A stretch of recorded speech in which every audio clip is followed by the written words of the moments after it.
అదే RTV app వార్తల్ని క్షణాల్లో చదివే అవకాశం ఉంటుంది. ఒక న్యూస్ పేపర్, ఒక టెలివిజన్ ఛానల్ మీ చేతుల్లో ఎప్పుడూ ఉంటాయి.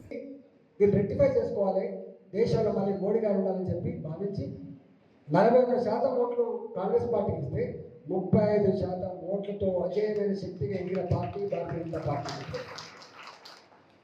సత్యం అది కళ ముందు కనబడుతుంది. సత్యం 8 సీట్లు కాంగ్రెస్ గెలిస్తే 8 సీట్లు భాజపా గెలిచింది. కాబట్టి రాబోయే కాలంలో నేను ఒకటే కోరుతున్నా, దేశంలో ఉన్న భారతీయ జనతా పార్టీ ప్రభుత్వం నడవబడే నాయకత్వంలో ఈ మధ్యతరగతి ప్రజలకు, టీచర్లకు, మా లెక్చరర్లకి 12 లక్షల రూపాయలు ఇన్కమ్ ట్యాక్స్ ఎగ్జెప్షన్ ఇచ్చి 75,000 రూపాయల స్టాండర్డ్ డిడక్షన్ ఇచ్చి 12,75,000 ఎగ్జెప్షన్ ఇచ్చిందంటే ఇవాళ కేంద్ర ప్రభుత్వం ఎవరి కోసం ఆలోచిస్తుందో ఒకసారి థింక్ చేయమని చెప్పి మా టీచర్ లోకానికి, లెక్చర్ లోకానికి ఇంకేం చేస్తున్నాయి. అధికారం ఉన్నకాడ ఏం చేస్తున్నాం, ఇక్కడ ఏం చేస్తున్నాం, ఇక్కడ కొట్లాడు. తప్పకుండా రేపు ఈ అన్ని సమస్యలు ఎందుకు పడుతున్నాం అంటే గెలిచి మొన్ననే కదా, సంవత్సరానికి ఎట్లా అవుతుందని చెప్పి తప్పించుకునే ఆస్కారం ఉంది. కాబట్టి ఇవాళ మేము ఓపిక పెట్టాం.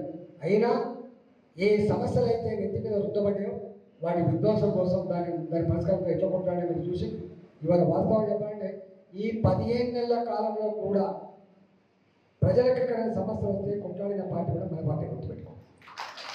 లంచనని ఎవరు కొట్లాడాడు? మీ ఇంతమంది చెప్పిన మూసింది ఎవరు కొట్లాడాడు? పేదల ఇల్లు కూర్చున్నాడు, కన్నీళ్ళు కార్చున్నాడు, ఆత్మహత్య జరిగినాడు. ఇవాళ హైదరాబాద్ కొట్లాడింది ఎవరు?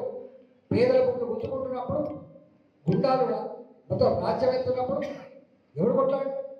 అన్నిటి మీద మనం కొట్లాడుతున్నాం. కాబట్టి ఇవాళ ఇక్కడ ఈ ప్రభుత్వం మోసగించే ప్రభుత్వం అర్థమైంది, ద్రోహం చేసే ప్రభుత్వం అర్థమైంది, అబద్ధాల పునాల మీద రాజ్యం చేయాలని చెప్పే ప్రభుత్వం అర్థమైంది. కాబట్టి దీన్ని నిలువరించాలంటే, దీన్ని సరైన మార్గాలు పెట్టాలంటే భారతీయ జనతా పార్టీ ప్రజాప్రతినిధులుగా, శాసనసభలో ఎమ్మెల్యేలుగా, శాసన మండలిలో మనకు ఎమ్మెల్సీలుగా ఉండాల్సిన ఉంది. కాబట్టి ఇది చారిత్రక అవసరం, తెలంగాణ ప్రజలకు ఇది ఒక చారిత్రక అవసరం. కాబట్టి దయచేసి కార్యకర్తలు, నాయకులు ఎక్కడికక్కడ మీరు మీకు ఇప్పటికే బాధ్యతలు ఇచ్చిండు.